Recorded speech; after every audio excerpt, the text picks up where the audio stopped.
زکات دینا ہے تجھے، حیثیت والا ہے تو حج کرنا ہے تجھے، صدقات کرنا ہے تجھے، یہ تو تیرے اوپر ذمہ داری ہے، کرے گا تو ٹھیک، نہیں کرے گا تو حساب۔ اب رضا کہاں سے ملے تیری؟ نماز مجھ پر واجب نہیں پڑھوں گا تو حساب ہوگا، زکات مجھ پر واجب صاحب نصاب ہو نہیں دوں گا حساب ہوگا، حج مجھ پر واجب ہے اگر حساب ہے، پیسہ ہے تو واجب ہو گیا، غریبی ہے تو بات ہی الگ ہے۔ یہ اعمال ہے، یہ واجبات ہے، یہ فرائض ہے، ان کو ادا کرنا ہے۔ مولا تو راضی کیسے ہوگا؟ رضی اللہ عنہ ورضوا عنہ ذالک لمن خشی ربہ۔ کون سی مشکل ہے؟ آپ آؤ نا قرآن کی بارگاہ میں، اللہ کی رضا چاہتے ہو؟ اس نے کہا میں تو راضی ہوں۔ میرے بندے تو اپنی خیالی عبادتوں سے میری رضا کو نہیں حاصل کر سکتا۔ خیالی عبادت سمجھ رہے، نیت باندھا اور حساب الگ کا لے رہا ہوں، تو یہ خیالی عبادتوں نے امام کے پیچھے کھڑا ہوں، امام صاحب تلاوت کر رہے، کان تلاوت پہ، دماغ مارکیٹ میں، خیالی ہوئی نا۔ اب اتنی مضبوط نماز میری اور اللہ راضی، وہ خود سوچنے لگا، میں نماز تو پڑھ رہا ہوں، کہیں کہیں پڑھا بھی رہا ہوتا ہوں تو ذہن میں آتا ہے چھوٹی سورے پڑھوں، ابھی آگے نکلنا ہے۔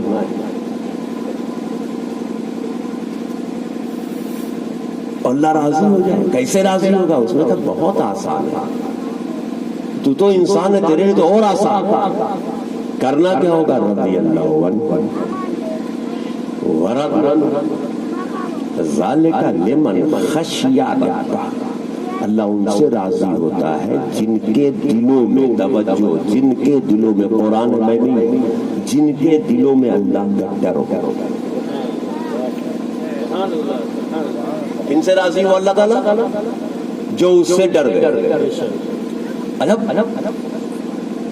عجیب حال ہے، دیکھیں ڈرے رب راضی، ڈرے رب راضی، تو اس کی رضا کے لیے مجھے محنت ہی نہیں کرنا، خالی ڈر جانا، خالی ڈر جانا۔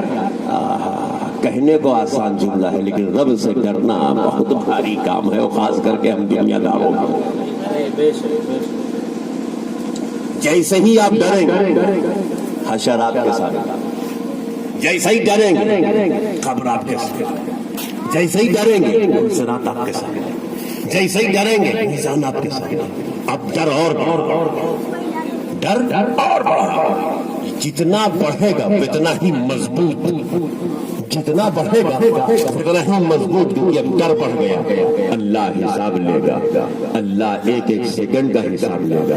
تم صراط پہ چلنا ہے، ڈرتے رہو، قبر میں رہنا ہے، ڈرتے رہو۔ اب اس ڈر کا فائدہ نہ ہم ناچ میں ہوں گے، نہ ہم شباب میں ہوں گے، نہ ہم رندوں کی محفل میں ہوں گے، نہ ہم حرام کاریوں میں ہوں گے۔ کیوں؟ کیونکہ اللہ نے منع کیا ہے اس میں جائیں گے، ڈر بھی رہے تو جب ڈریں گے تو جائیں گے نہیں۔ بچے ایک ڈر نے دنیا کے تمام گناہوں سے انسان کو محفوظ کر لیا، صرف ایک ڈر نے، صرف ایک ڈر، صرف ایک ڈر نے محفوظ کر لیا انسانوں کو تمام گناہوں سے۔ اب ڈرے گئے۔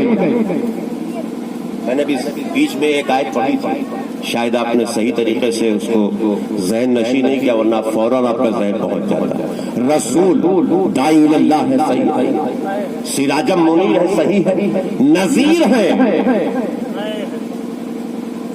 رسول نذیر ہے، نذیر۔ اور نذیر سمجھتے ہیں؟ کبھی کورٹ پہ گئے ہو؟ جب کوئی مقدمہ چل رہا ہوتا ہے، وکلا دلیل پہ دلیل دیتا ہے تو سامنے والا کہتا ہے کوئی نذیر لاؤ، کوئی نذیر لاؤ۔ آپ ایک نذیر لے آؤ گے کیس بھری۔ نذیر کا مطلب ہے ڈرانے والا، نذیر ڈرانے والا۔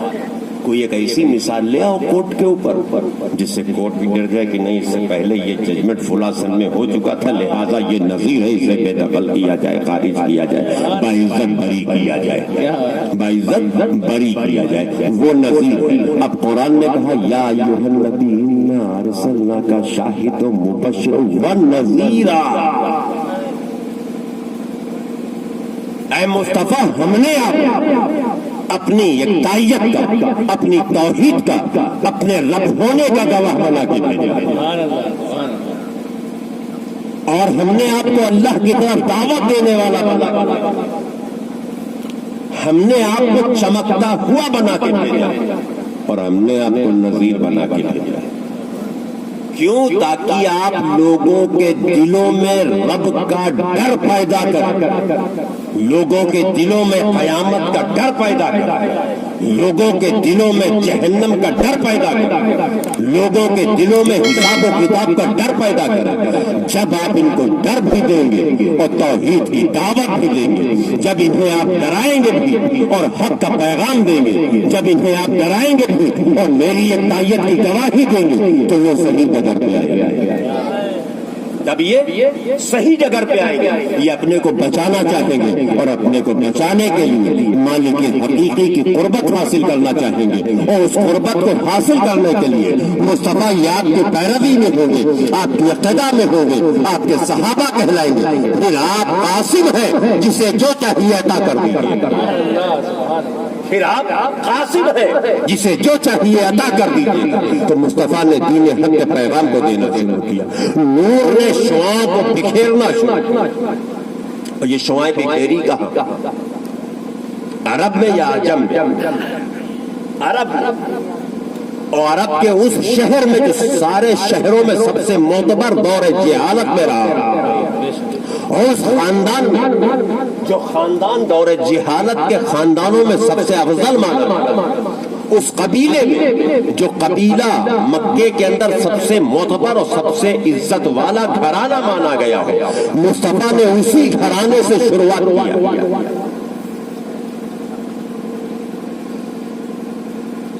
اس دور جسے آپ کہتے ہیں دور جہالت، دور جہالت سے مراد یہاں یہ نہیں کہ نان ایجوکیٹڈ، نہیں، دور جہالت سے مراد یہ ہے کہ وہ دین سے پھرے ہوئے اور عظمت کعبہ کو محفوظ نہ کرتے ہوئے عظمت کعبہ سے کھلواڑ کر رہے ہیں۔ تو کیا ہے دور جہالت؟ اب میں اس دور جہالت کے قابل آدمی کا نام لوں، آپ میں شاید وہی لوگ سمجھ سکیں گے جو علماء کی صحبت میں رہتے ہوں گے، یا وہ علماء حضرات سمجھ پائیں گے جو مطالعے کریں۔ پورا عرب ابو الحکم کہتا ہے، پورا عرب ابو الحکم کہتا ہے۔ کس کو معلوم؟ ابھی فٹ سے آپ سمجھ جاؤ گے، جسے اب ابو جہل کہتے ہیں۔ ابو الحکم مطلب سمجھے؟ حکمتوں کا باپ، حکمتوں کا باپ۔ نبی نے اس حکمتوں کے باپ کو دعوت نہیں دیا، کسی گلی کے بچے کو پہلی دعوت نہیں دیا ہے، کردار مصطفیٰ کا بلا لیا، اکٹھا ہو گئے۔ اب یہ بتائیے آپ لوگ میرے بارے میں کیا خیال کرتے ہیں؟ کہ میں نے آپ سے زیادہ امین صادق کسی کو نہیں دیکھا۔ دو جملے ایک ساتھ میں، میننگ دونوں کی الگ ہے۔ امین صادق، ایماندار، سچا، پورے عرب میں کسی کو نہیں پایا۔ تو رسول اعظم نے فرمایا اگر میں کہوں کہ اس پہاڑی کے پیچھے سے فوج آ رہی جو تمہیں تہموں بالا کر دے گی، مانو گے؟ کہ آپ کہتے ہو تو مانوں گا۔ تب اللہ کے نبی نے کہا میں کہتا ہوں کہ رب ایک ہے، لات و منات عز و حبل کتاب جو ہے ان کے آگے جھکنا چھوڑ دو، اور میں تمہیں ایک خدا کی طرف دعوت دیتا ہوں۔ قولوا یا ایھا الناس، کہہ دو اے لوگوں لا الہ الا اللہ۔ ایک سچی بات کہی نا، نتیجہ بگڑ گیا۔ کون بگڑ گیا؟ جن کو رسول نے بلایا خود بلندی پہ، جن کو بلایا وہ پستی پہ، ان کو پیغام دیا، جنہیں پیغام دیا نفع کا وہ لوگ بگڑ گئے، غصہ ہو گئے، ضرور بکنے لگے، واپس چلے گئے۔ میرے مصطفیٰ نے انہی جہالتوں کے عوض میں ابو الحکم کو ابو جہل کہا، یہ ابو جہل ہے۔ تو آج کوئی جانتا ہے ابو الحکم؟ سب اتنا عرصہ بیت گیا، آج بھی ابو جہل ہے، جاہلوں کا باپ۔ کیوں کہا؟ کہ وہ حکمت والا تھا، علم والا تھا، ہوش والا تھا، عقل مند تھا، سب کچھ تھا، لیکن وہ حق کو پہچاننے کی نظر نہیں رکھتا تھا، اس لیے ابو جہل کہا گیا۔ اور اسی گلی کے اندر، اسی مکہ المکرمہ کے اندر جناب صدیق اکبر تھے، جو شرافت میں ممتاز تھے، نبی کے ساتھ ساتھ میں ہیں، رسول سے دوستی بھی ہے، اور سیدہ صدیق اکبر کو میرے رسول نے ڈائریکٹلی دعوت نہیں دیا تھا کہ صدیق کو قبول کرو۔ جب نبی معراج سے لوٹے اور واقعے معراج کو بیان کرنا شروع کیا، یہی ابو جہل بھاگتا ہوا گیا۔ تمہیں معلوم ہے ابو بکر کہا؟ کیا ہوا؟ کہا وہ تمہارے دوست جو ہے وہ یہ کہہ رہے ہیں میں راتوں رات لامکاں تک گیا اور لامکاں سے واپس آیا، کیا صحیح ہے؟ کوئی جا کے آ سکتا ہے؟ تو رسول صدیق اکبر نے فرمایا کہ اگر وہ کہہ رہے ہیں تو سچ ہے، اور میں ان کی رسالت کی اور خدا کی یکتائیت کی گواہی دیتا ہوں۔ اسی جگہ داخل اسلام ہوئے، پھر مصطفیٰ جان رحمت کی بارگاہ۔ سبحان اللہ۔ لوگ ہمارے ساتھ ہو جاؤ گے، کچھ مزاج کے مطابق اگینسٹ ہو جائیں گے، اپوزٹ ہو جائیں گے۔ آپ میں سے کوئی بھی ایک بھلی بات کہے گا، کچھ لوگ آپ کے ساتھ ہوں گے، کچھ مخالف ہو جائیں گے۔ تو انسانی مزاج، یہ انسانی مزاج ہے، اس چیز کو کوئی ختم ہی نہیں کر سکتا کہ یہ چیز ختم ہو جائے گی۔ لیکن آپ وہیں پہنچیے، اللہ کے رسول کا ذکر قرآن نے نور کہہ کے کیا، ٹھیک؟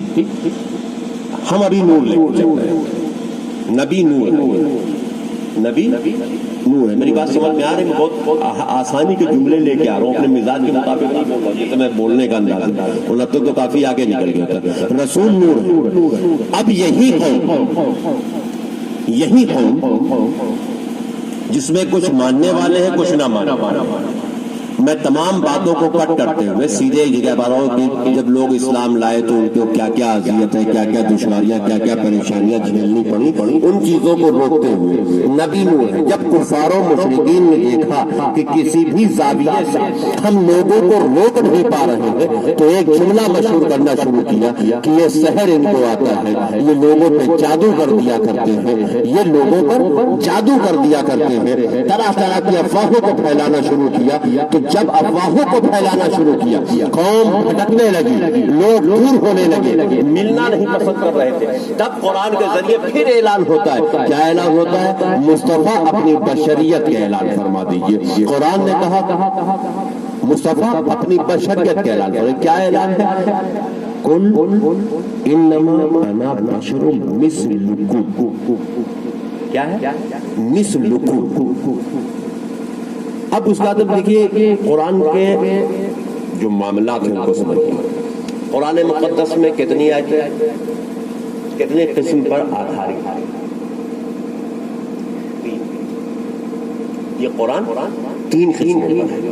کون کون سے؟ ایک حروف مقطعات۔ حروف مقطعات سمجھتے ہیں جس کو شارٹ کٹ کہتے ہیں، جیسے الف لام میم، طه یاسین عین سین کاف حام میم،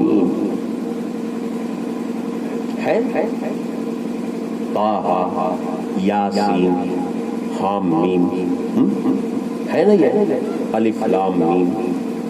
ان کا کوئی ترجمہ، کوئی معنی؟ یہ آیتیں حروف مقطعات یاد ہے۔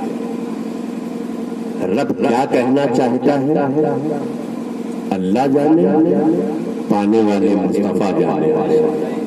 اس پر کوئی بحث نہیں، کیونکہ ان کا کوئی معنی ہی نہیں۔ دوسری آیت جن کو کہتے ہیں آیت متشابہات، آیت متشابہ، آیت متشابہ۔ اب آیت متشابہ سے عقیدہ بنانا جائز نہیں ہے۔ کیوں نہیں ہے وہ؟ کیونکہ جو قرآن کا ظاہر ہے وہ خدا کی مراد نہیں، جو خدا کی مراد ہے وہ قرآن کا ظاہر۔ جیسے ید اللہ، اللہ کے ہاتھ، اور اللہ کے ہاتھ، اللہ کے ہاتھ نہیں۔ اور قرآن کیا کہتا ہے؟ ید اللہ فوق ایدیہم، کہہ رہا ہے پھر ایک اور جملہ مل رہا ہے، کیا ہے؟ آپ پڑھ دیجیے، وَإِذْ رَمَيْتَ إِذْ رَمَيْتَ وَلَكِنَّ اللَّهَ رَمَى۔ اے مصطفیٰ، جو کنکری آپ نے پھینکی، آپ نے نہیں، ہم نے پھینکی،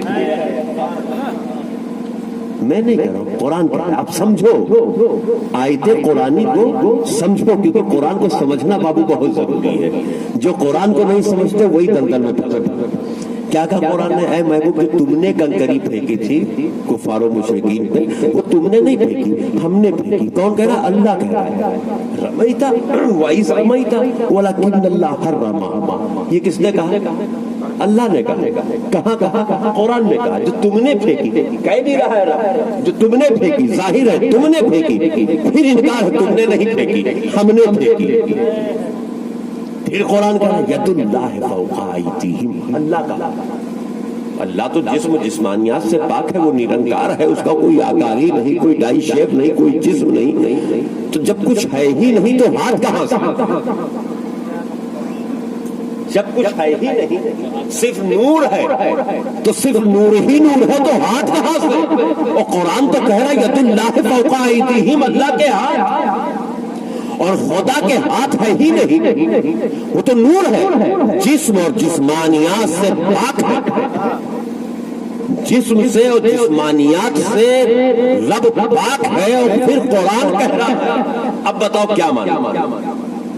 اگر اس آیت سے عقیدہ بنایا تو خدا معاذ اللہ ذات والا ہو جائے گا، رب جسم والا ہو جائے گا، رب وجود والا ہو جائے گا، اور جو جسم والا ہو وہ رب نہیں، جو جسم والا ہو وہ رب نہیں، رب وہ ہے جو جسم والا ہی نہیں۔ اور جب جسم والا مان لیں گے تو پھر شرک ہو گیا، مشرک ہو جائے گا۔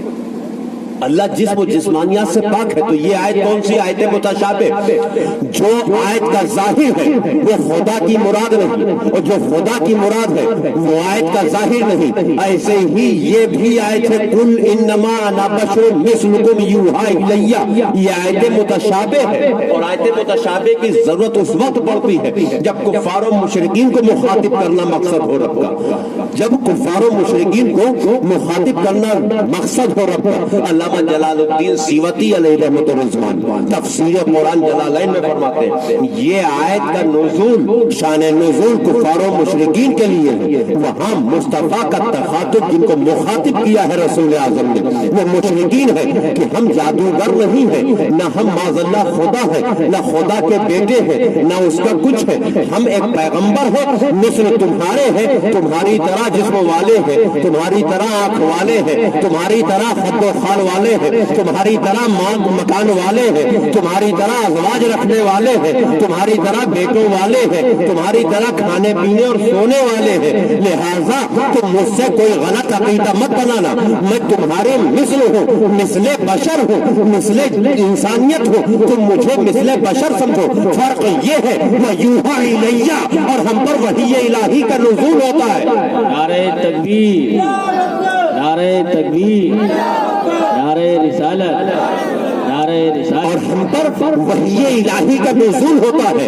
یہ بات واضح ہو گئی۔ اب جو آیت کا ظاہر ہے وہ خدا کی مراد نہیں، اور جو خدا کی مراد ہے وہ آیت کا ظاہر نہیں، لہٰذا اسے آیت متشابہ کہیں گے۔ ان آیتوں سے عقیدہ بنانا جائز نہیں۔ اب مصطفیٰ کو پہچاننا ہے تو پہچاننے کے لیے آیت محکم تلاش کرو جن سے احکام جاری ہو رہا ہو، جن سے عقیدہ بنانا جائز ہو۔ تو آیت محکم کون ہے؟ تو پڑھو نا وَالضُّحَىٰ وَاللَّيْلِ إِذَا سَجَىٰ مَا وَدَّعَكَ رَبُّكَ وَمَا قَلَىٰ، تو پڑھو نا یا ایھا النبی انا ارسلناک شاہدا ومبشرا ونذیرا، تو پڑھو نا قد جاءکم من اللہ نور وکتاب مبین۔ پڑھو یہ آیتیں محکم ہیں، ان سے عقیدہ بناؤ۔ مصطفیٰ شاہد ہے، مصطفیٰ نذیر ہے، مصطفیٰ داعی اللہ ہے، مصطفیٰ رحمت عالم ہے، مصطفیٰ نور مجسم ہے۔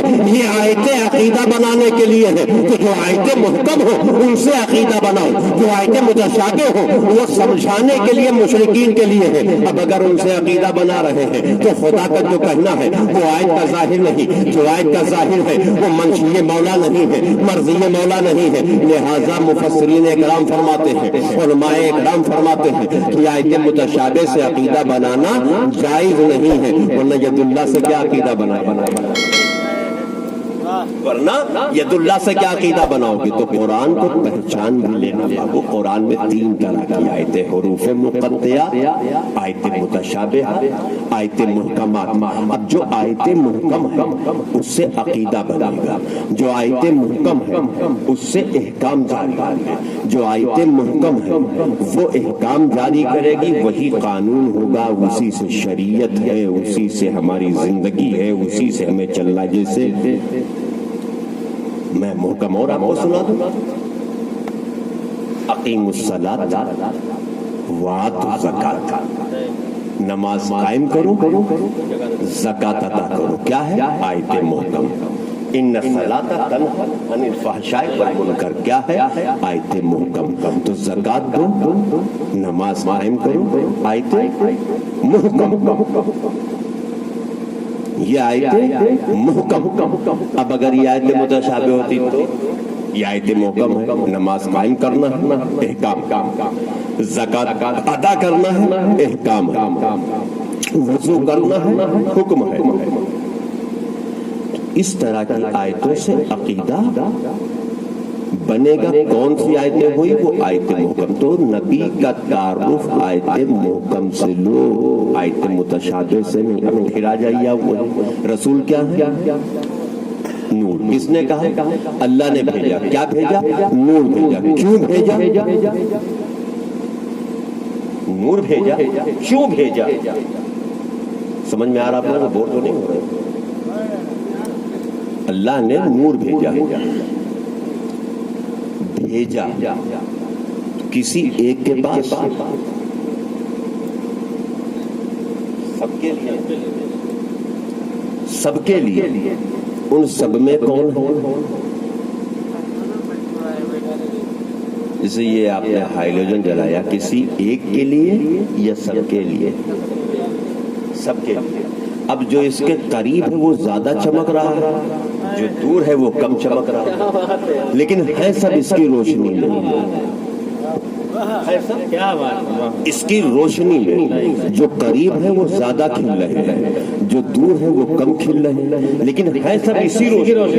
تو ایسے ہی رب تبارک و تعالیٰ نے اس نور کو بھیجا. تو کن کے لیے بھیجا وہ بھی وضاحت قرآن ہی بیان کرے گا. وما ارسلناک الا رحمۃ للعالمین. اے محبوب، ہم نے آپ کو سارے عالم کے لیے رحمتیں تمام بنا کے بھیجا. اب ان عالم کو سمجھیے. ہر انسان کے کئی عالم، ہر انسان کے کئی عالم. بچپن، جوانی، بڑھاپا، نیزہ، قبر، انصراف، محشر، میزان عمل. کتنا ہوا؟ بچپن سے پہلے مادر شکم، آغوش مادر، پھر جوانی، بڑھاپا، نزا، لحد میں قبر، میزان، پل صراط، پھر محشر، میزان. کتنے عالم بنے ایک انسان کے. اور رسول رحمت للعالمین ہے، ہر عالم کے لیے. عالم شعور میں آ گئے، مصطفیٰ کی باتوں کو لے لو. عالم شعور میں آئے، نبی کے احکام جو جاری ہوئے انہیں قبول کر لو. عالم شعور میں آئے تو نبی کی ضرورت ہے. عالم جوانی میں ہو تو مصطفیٰ کی شریعت کی ضرورت ہے. اب جب نزاعی کنڈیشن و کیفیت چل رہی ہے، جس جگہ پر ایمان کو بچانا سب سے نازک ترین مرحلہ ہے، سب سے نازک موسم ہے کہ ایک ہاتھ میں یہ ابلیس لعین ایک گلاس میں ٹھنڈا پانی لے کے کھڑا ہوا ہے. اور اسی لیے کہا جاتا ہے کہ جب کوئی نزاعی کیفیت سے گزر رہا ہو، دنیا سے جانے والا مہمان ہو، تو اس جگہ پر بیٹھ کر کے آپ دنیا داری کی باتیں مت کریے، بلکہ وہاں اللہ کا ذکر کیا جائے. کیوں کیا جائے؟ کیونکہ اللہ ہی کا ذکر ایسا ہے جس سے روح کو سکون و قرار ملتا ہے. اور وہاں پر کلمے کی تکرار کی جائے، صرف کلمے کی، اور پورا نہیں. کہیں ایسا نہ ہو کہ لا الہ، صرف لا الہ پہ پہنچے اور روح نکل جائے تو کیا کہہ رہا ہے وہ نہیں ہے.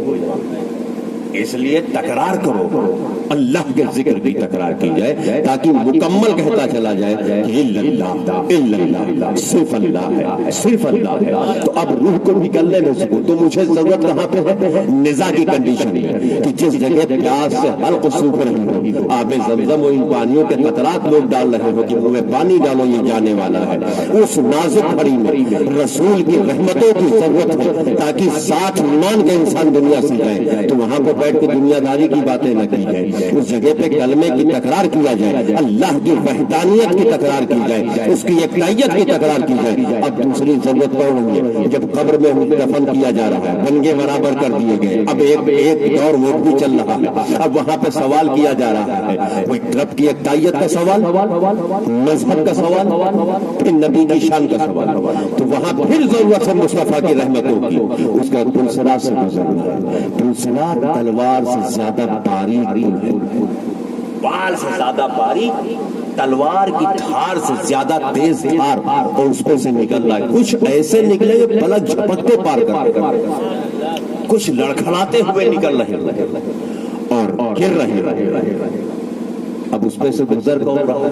وہی لوگ جو ایمان والے، وہی لوگ جو اللہ کی زمین پر فساد پھیلانے والے، وہی لوگ جو نبی کے اتباع میں رہنے والے، وہی لوگ جو خدا سے ڈرنے والے۔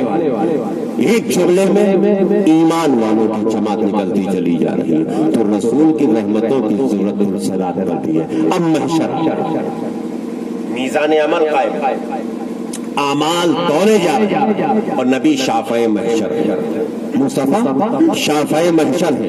تو رسول کی رحمتوں کی ضرورت اس وقت بھی ہے جب میزان عمل قائم ہے، جب اعمال نامے تولے جا رہے ہیں۔ تو اس روئے زمین پر کوئی مسلم ایسا بھی ہوگا کلمہ کو جو نبی کی شان میں گستاخی کر کے اپنی عاقبت کو چوپٹ کر ملے؟ ہمیں اگر کلمہ پڑھتا ہے تو مصطفیٰ کو مانے گا۔ کیوں؟ دنیا میں، قبر میں، پلسرات پر، محشر میں، میزان عمل میں، ہر جگہ تو ضرورت نبی کی ہے۔ کوئی ایسا زندگی کا شعبہ بتاؤ جو دنیا سے لے کے آخرت تک چل رہا ہو اور نبی کی ضرورت نہ پڑے۔ نکاح، النکاح من سنتی فمن رغب عن سنتی فلیس منی۔ حقوق ازواج پتا کون رہا ہے؟ حقوق والدین معلوم کس سے ہو رہا ہے؟ تو ضرورت اس نور کی کہاں نہیں ہے؟ روشنی زندگی کی سب سے اہم ترین ضرورت کا نام مین جگہ کا یہ روشنی، شیرینی آ گئی، روشنی زندگی کی اہم ترین ضرورت کا نام۔ جیسے آنکھ ہے، ہم آپ کو دیکھ رہے ہیں، آپ مجھے دیکھ رہے ہیں، کیوں دیکھ رہے ہیں؟ نور والے، آنکھ والے ایک دوسرے کو دیکھ رہے ہیں۔ تو آنکھوں کی بینائی کا ہونا شعبہ زندگی کے سب سے اہم ترین ضرورت کا نام ہے کہ آنکھوں میں روشنی ہو۔ اگر روشنی نہیں ہے تو ہم نہ رشتوں کو پہچان سکتے ہیں، نہ شکلوں کو پہچان سکتے ہیں، نہ علم حاصل کر سکتے ہیں، نہ کتابوں کو پڑھ سکتے ہیں، نہ رب کی بنائی ہوئی تمام تخلیقوں کا نظارہ کر سکتے ہیں۔ ہمیں دنیا دیکھنے کے لیے، لوگوں کو دیکھنے کے لیے، خود سے خود کو دیکھنے کے لیے آنکھوں میں روشنی چاہیے۔ اگر نور نہیں ہے تو کچھ بھی زندگی کا لطف اور مزہ نہیں ہے۔ روشنی ہمہ وقت چاہیے، اسی لیے مجھے نور چاہیے جو عاقبت کو دکھلا دے، لہت بچا لے، حشر بچا لے، ہر جگہ بچاتا چلے۔ تو ضرورت نور کی تھی، ضرورت روشنی کی تھی، کیونکہ عقل پہلے بھی ہے، فہم پہلے بھی ہے، علم پہلے بھی ہے، انسان پہلے بھی ہے، عبادت گاہیں پہلے بھی ہے، نبیین پہلے بھی ہے، 1,24,000 کم و بیش انبیاء و مرسلین پہلے بھی آ چکے ہیں جو پیغام اسلام لائے، پیغام توحید لائے، ایک کا پیغام لائے،